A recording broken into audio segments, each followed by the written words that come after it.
All right, welcome to the Explainer.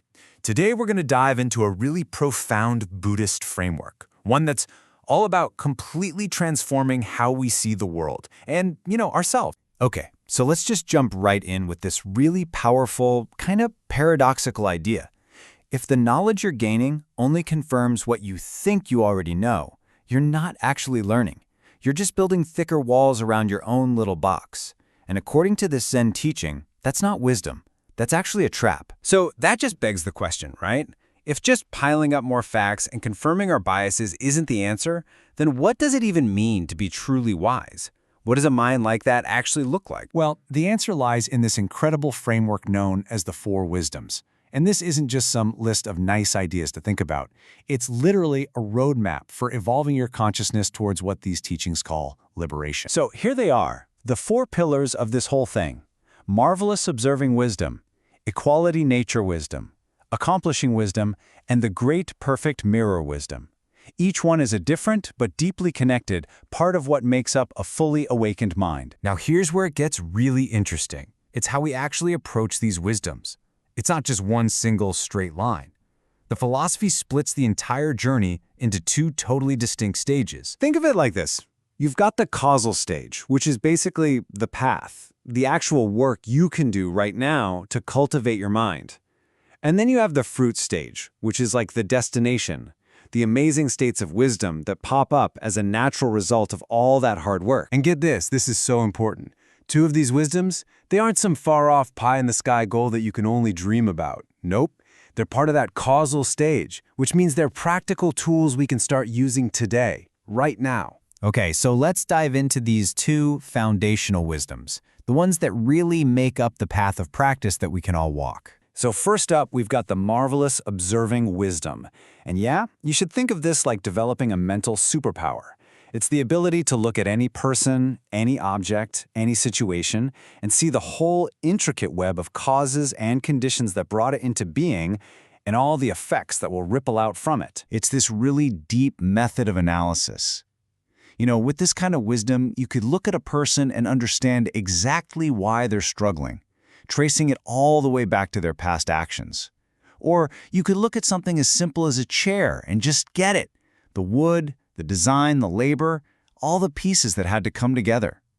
It's all about seeing the hidden logic of how reality works. All right, the second wisdom we can actually work on is equality nature wisdom. Now this one's a little more subtle, and it's got two parts that are super important to get. Okay, so check this out. On one hand, you have the first aspect, this idea that everything shares the same empty nature. That's not something you practice. It's a truth you just have to realize. Kind of like you get that one for free, in a way. But the second part, that's the part you have to actively work on. Really recognizing that the law of cause and effect applies equally to everything and everyone, no exceptions. Okay, so after you've been walking the path, putting in the work, you get to the fruit stage. And this is where things get, well, pretty extraordinary. The first fruit is what's called accomplishing wisdom. And get this is where our five senses, sight, hearing, smell, taste, touch, they get totally transformed. They're freed from all their normal biological limits. And we're not just talking about a little tune-up here. The teachings are talking about, for example, being able to see anything, anywhere. Like distance and walls just don't matter anymore. It's about our senses reaching their absolute ultimate potential. It's a total game changer. Now, to get the last and maybe the most mind-blowing wisdom, we've got to understand this concept called the Alaya, or the storehouse consciousness. The text describes this as a super deep level of your mind that acts like a cosmic hard drive. It literally records everything, every thought, every action as a seed that's going to sprout in the future. So, the great, perfect mirror wisdom. That's what happens when this cluttered hard drive gets completely wiped clean. All those seeds of past actions, gone. And what's left isn't a warehouse anymore. It's a perfect, crystal clear mirror that reflects all of reality, exactly as it is.